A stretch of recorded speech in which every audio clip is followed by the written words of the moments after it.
the hidden Google tool that could 10x your e-commerce sales without spending an extra dollar on ads. Most e-commerce businesses are leaving thousands on the table because they don't check out this one free tool without even realizing it.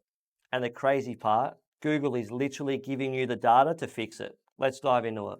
This free tool shows you exactly where you're losing money, which keywords you're ranking for, and how to boost sales without spending more on ads. Most stores are missing traffic because they don't track what Google is telling them by way of Google Search Console. Comment below if you've checked out Google Search Console in the last 30 days. I'd love to find out how many e-commerce businesses are actually using this to their fullest advantage. This is where the money is hiding. Let me show you how to find it. We want to open Google Search Console. We want to look at the Performance tab. It tells you exactly what keywords are ranking and which ones are not. Here's a business we started working with 9 months ago. I want to go through the results from a performance point of view, but I also want to go through and do some training around how you can best utilize Google Search Console. Now, we've blurred out the client's name and the keywords for obvious reasons, but hopefully it highlights to you guys the power of good quality SEO. So we're going to go to the Performance tab. So what does this tell us? Well, we can see there that they've gone from 8,430 visits to 13,300 visits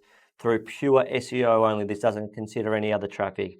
Their impressions have gone from 947 to 1.23, which is great. Impressions are a leading indicator, so when you change up a whole heap of content or optimize the collections pages, the first thing you'll notice impressions go through the roof, which is great. You can't take impressions to the bank, but it does show that you're on the right track. And ultimately, impressions will then lead to clicks if you're doing a good job of your SEO. Now, we've got the average click-through rate, which has improved slightly. I don't really like that metric that much because it's an average. An average position is also something I don't spend too much time on, but it can show you where to get some low-hanging fruit. And we'll go through that in just a minute. So let's start with queries. One thing to note, I've got a filter on compare. So I've been comparing the last 3 months. Now we've been working with this client for the last 6 months. For the last 9 months. We've been working with this client for the last 9 months. So let's look at 6 months versus 6 month comparison. Beautiful. So most of the results that we've generated have come over the last 3 to 6 months. The optimizations, the blog articles, the technical SEO that we did early days is now starting to pay for itself. SEO does take a little bit of time. But you can see here, 5,000 more clicks than that time previously and double the amount of impressions.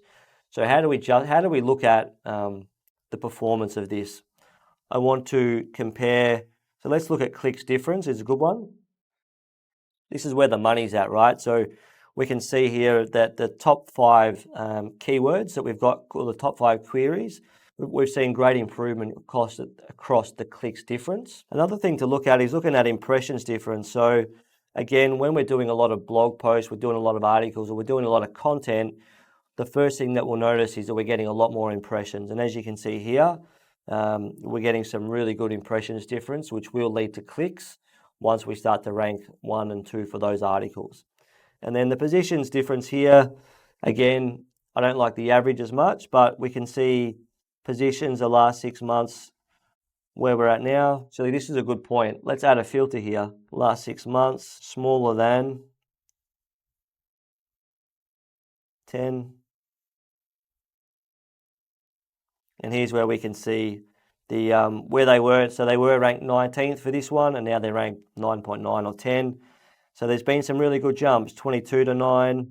If we keep going down. Yeah, so there's been some really good jumps. Keep going all the way. We could probably do another filter here, but let's keep going. Cool, so now we're into the top 3 positions. So we've had some good improvements here from 5 to 3, 7 to 3, 6 to 3, 14.2 to 3, which is a great one. Let's have a look at that. Nice one. Okay, cool. So that's how we start to look at how to analyze the performance. Going back to this, the clicks are the most important thing. The total impressions are a leading metric. One thing I did want to show you when it comes to pages, which is a really great one. So a lot of people aren't aware of this, but you can actually click on each page and look at the pages that are having a good difference in clicks. But then you can also click on that URL and it starts to show you each page and then what queries are coming through for that page specifically. So if you've got a page that's not performing well, you can jump into Google Search Console, look at that page specifically, find out what keywords are being found for, and if it doesn't align with what your hopes were, then do a manual Google search, because it's worth noting Google Search Console is all about your own data.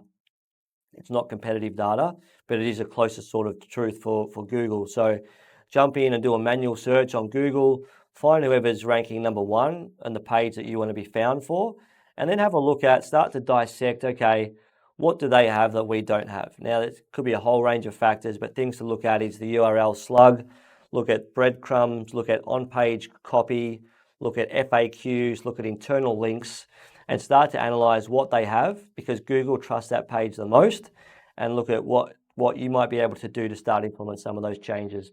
I hope that helps.